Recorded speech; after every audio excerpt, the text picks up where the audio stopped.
Fort Jesus Warriors Club.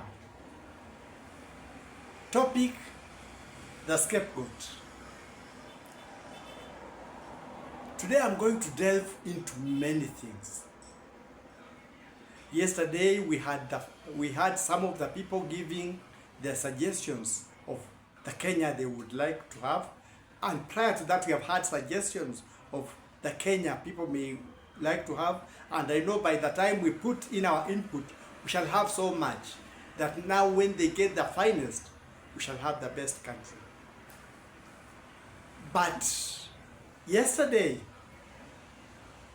as everything was going on, we had somebody, I didn't know at first, I thought he was from South Korea, but he was from Japan, an expert in America. And it's good, he was talking also about the South Korean dream, because those are experts in the field. He said one thing, and that thing was repeated by the leader of ODM. He said, no country can prosper unless corruption is liquidated. And also, the leader of ODM said the same thing. And today, I've thought about it and decided to talk about this issue. It's not that I've never talked about this issue, but to talk about this issue in earnest. There is a song that we Christians sing. Mwana kondoo wa Mungu wastahili kuabudiwa, wastahili ewe Yesu, wastahili kuabudiwa, wastahili mwana kondoo wa Mungu. Not that mwana kondoo wa Mungu. As I start that, I'll talk about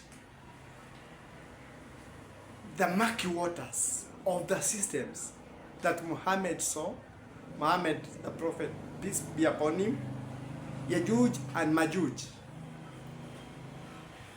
that the prophet saw in Revelation, the locust with teeth like lion, with the body made of iron.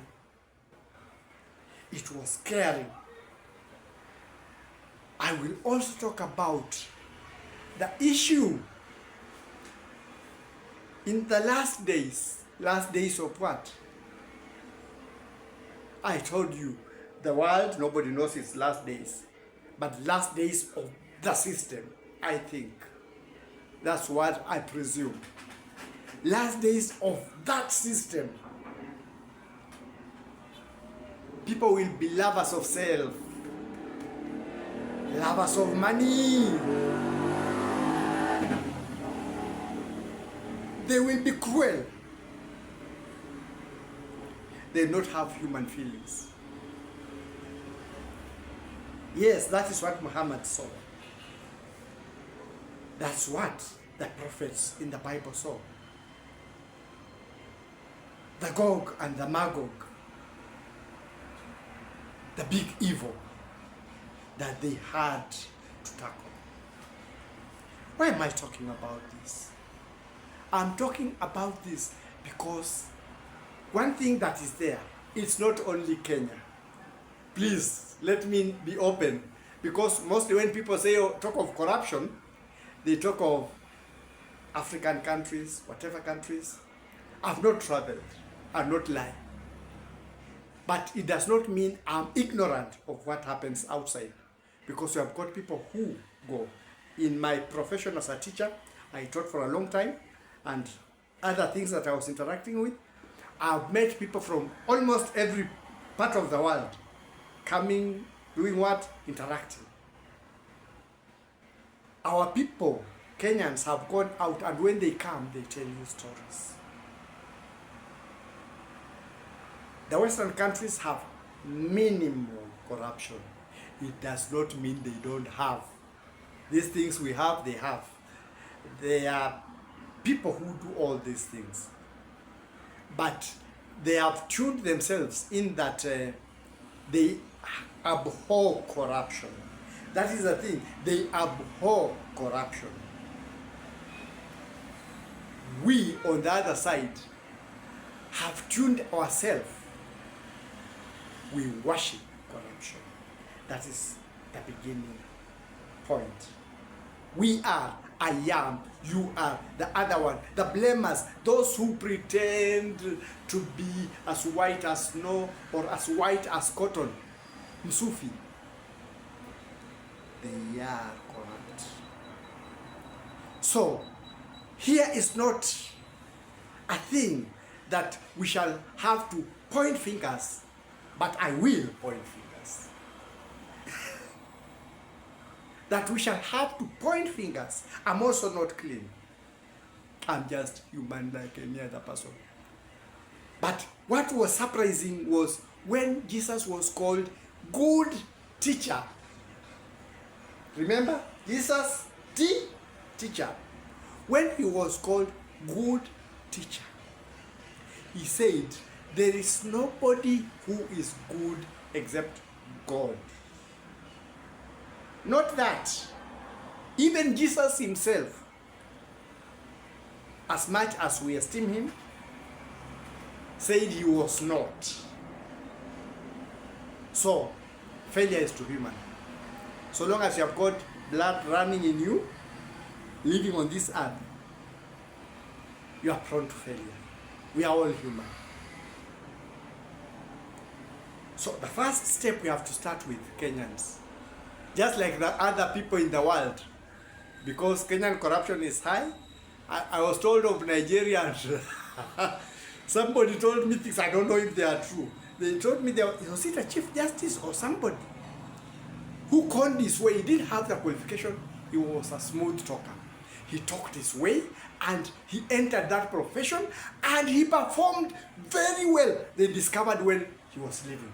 So they could not be able, because he was a good performer. He did not have the qualification. He had conned his way all through.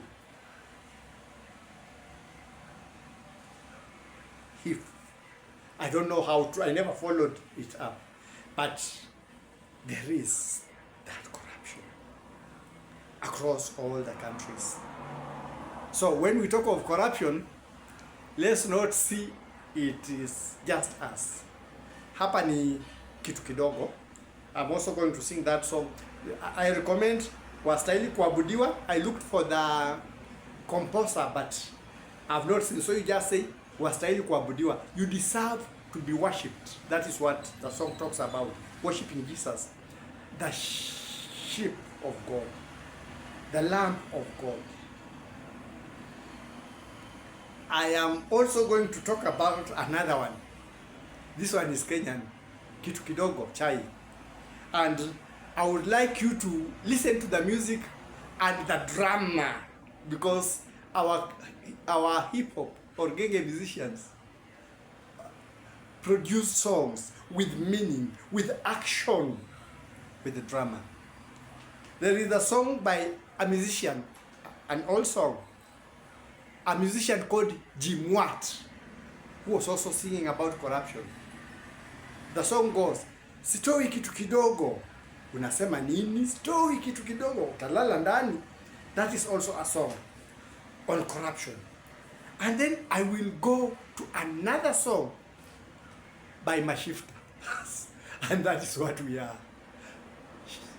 I'm first of all preparing you to take what I'm going to talk about. Mashiftas were very open. Nowadays, they call themselves Kitu Kama Siwa. But that time they were Mashiftas. And many would think that it is the shifter war between Kenya and Somalia when part of Kenya, Somalian government wanted to annex part of Kenya. No. I'm not talking of those Mashiftas, the warriors. Shifters, people who keep changing position. Mashiftas, that is in colloquial Kiswahili, people who shift position, are shifters. And they sang, hii system ni ya majambazi, walimu majambazi, wakristo majambazi, kila kitu majambazi, wanasiasa majambazi. Nani askari wa watoto? Askari ni nani? Mzazi. It's only the parent who was taking care of their children. Those were the only people you could rely on. Meaning everything was corrupt and corrupt and corrupt. Hii system ni ya majambazi. Majambazi, kila mtu majambazi. And we laugh at these songs. But as Kenyans, we've made changes. We shall not, I cannot say Kenyans are honest. There was a time when we voted against, was it Moi or Moi's choice? And then we had Kibaki. And for the first 6 months before they started doing their struggle, I've never seen people who abhor corruption like Kenyans. They will stop corruption on the road, corruption in the schools, corruption everywhere. Even when you are lining in hospital and somebody is brought from there, they will tell somebody, no, queue like any other person. Those 6 months proved Kenyans, we are not corrupt. We are not corrupt. Ask even the policemen who work in the traffic. You would even be talking to a driver. You have not asked for anything. Somebody, hey, wait, hiyo mambo ya tumekata. It was a complete change. What happened? What happened is we beat the system. The system that stops corruption. We entered together to sabotage the system. And we have sabotaged the system. How have we sabotaged the system? We have come to worship people with a lot of money. So you have somebody, let's say he joins politics and serves one term. And when he comes back for elections, you don't ask him what he has done for you. We are good at looking down upon people. He has been in parliament for 5 years. Look at him. He's still staying in that old house, or he doesn't have a house. Look at the vehicle he's driving, or he has got no vehicle. There was a teacher who was elected sometime in Coast Province, Taita area, a teacher. And he left a teacher and he went, being honest, I think he was following the footsteps of Julius Nyerere on a small scale. And by the end of the 5 years, he did not build himself a house because he was not corrupt. He did not steal money. He had not done all those things. And by then, people are not being given house loans and car loans like they are given now when they get to parliament. So he had nothing. And that qualified the people of that area not to vote him in. How can we help somebody who can't help himself? We put him in parliament. See, he doesn't have a house. He doesn't, even the way he dresses. Can you say this guy has been to parliament? Why bother taking somebody to parliament who cannot help himself? Those are the voters.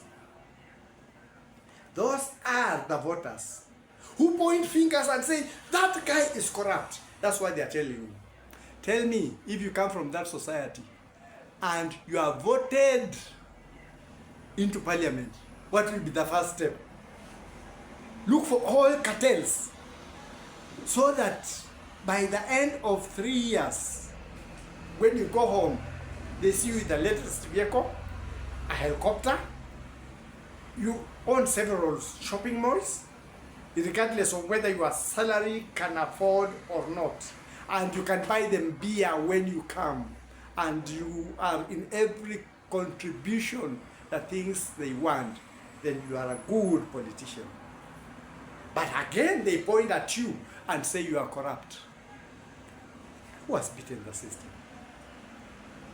Surely, who has beaten the system?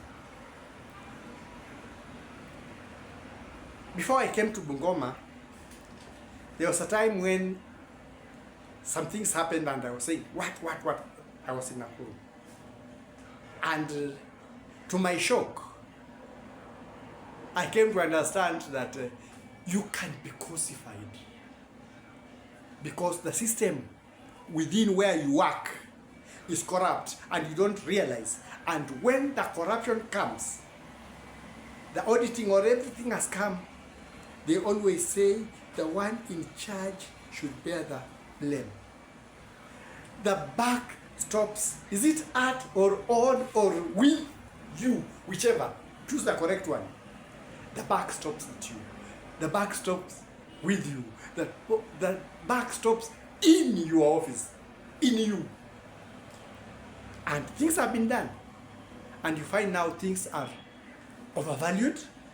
You put your signature, my brother or my sister. You are left looking like a fool. In fact, people wonder if you ever went to school. Did you say a cow can cost 2 million shillings? You signed. So what do you say? Yes, I bought that cow at 2 million. Can you say you? And things happen like that. There's a time when somebody went and this time with confidence was saying, okay, you've called me here, but I'm not the one who has done that.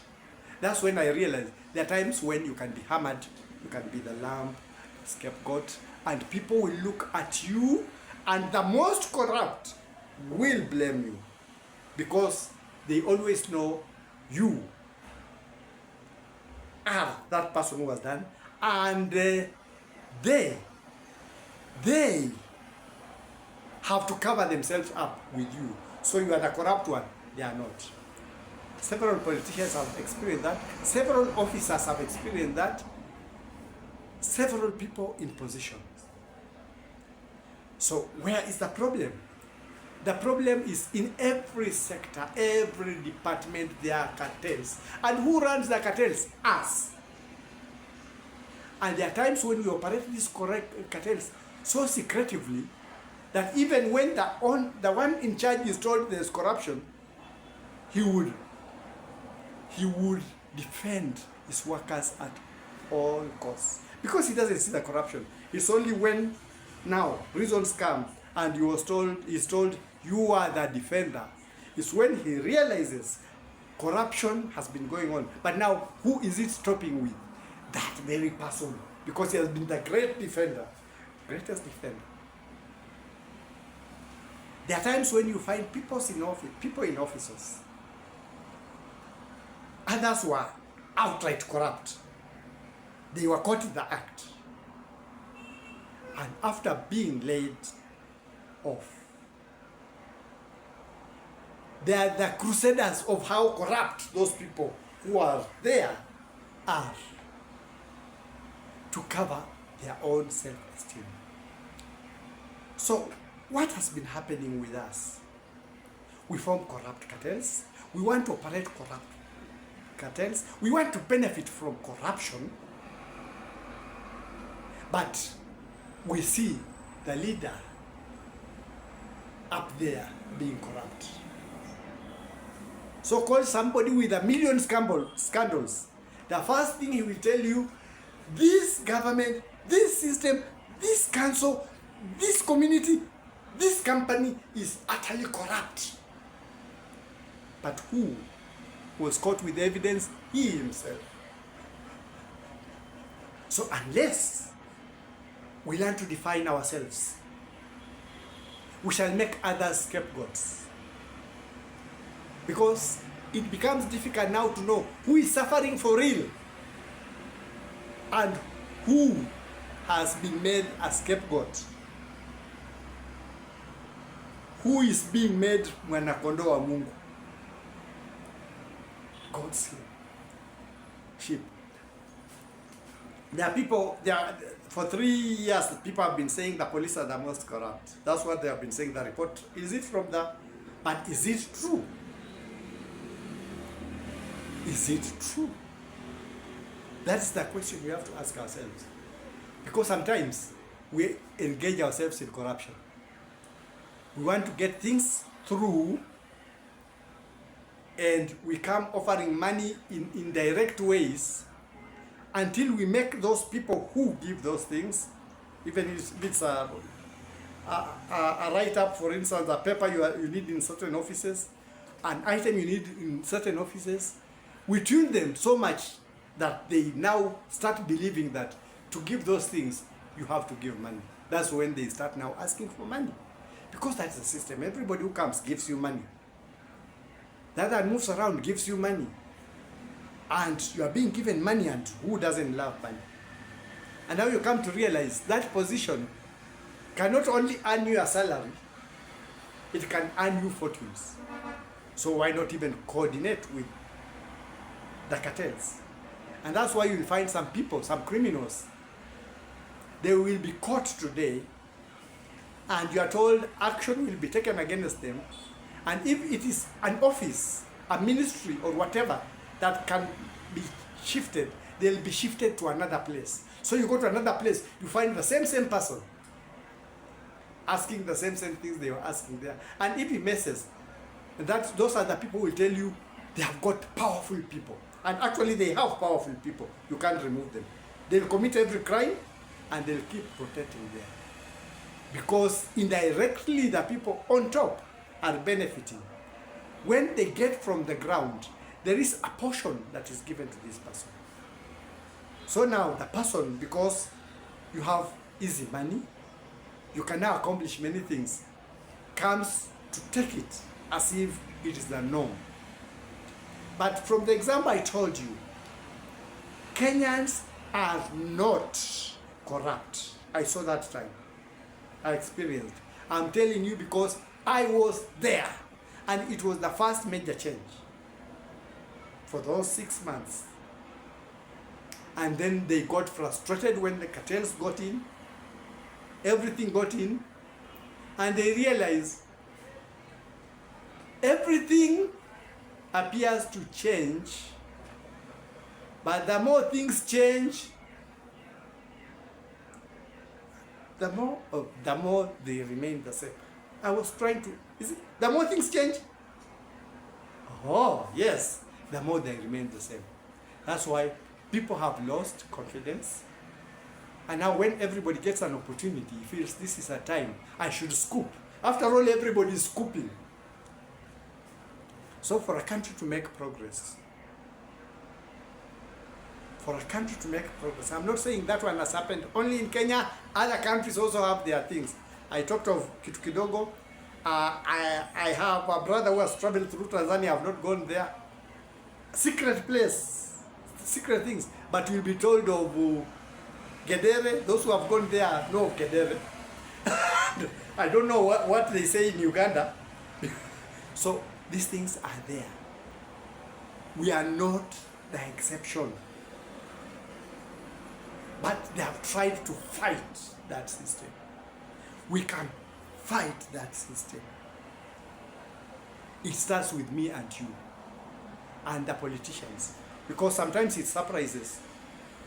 A person is out for corruption or has been caught in corruption, and when we talk of bad governments, he's the best pointing, or she's the best pointing at the others as being the worst. That is what happens. We are not true to ourselves. We are not true to ourselves. That is the lesson I decided to have about the scapegoat. Because some people have suffered that tag. Some professions have suffered that tag. Remember. And many people, many things cannot be solved in many places, many offices, because they have got cartels. Sometimes the cartels operate without even those in charge knowing. They operate in situations that only the cartel members. And if you don't go through the cartel, you don't get whatever you want. That is what has been happening. And when I heard of those two talking about that, I looked at it and said, yes, as we move towards whatever, voting those we want, for the first time we also have to look at ourselves. Just like Jesus said, we are not good. All of us. How can we change our inner selves? How can we change the norm so that we have whatever we want? We don't want corruption, but corruption starts with us fighting corruption. Because if we create situations that will allow those on the top to be corrupt, then surely they'll be corrupt. There's nothing we shall do. We shall be singing corruption in here, in out. So, the bottom line is, Kenyans, people in East Africa, people around the world, I'm not just talking of here. We are corrupt. We need changes. Self-change before we gain the ideal situation that we think of. That's my take for now.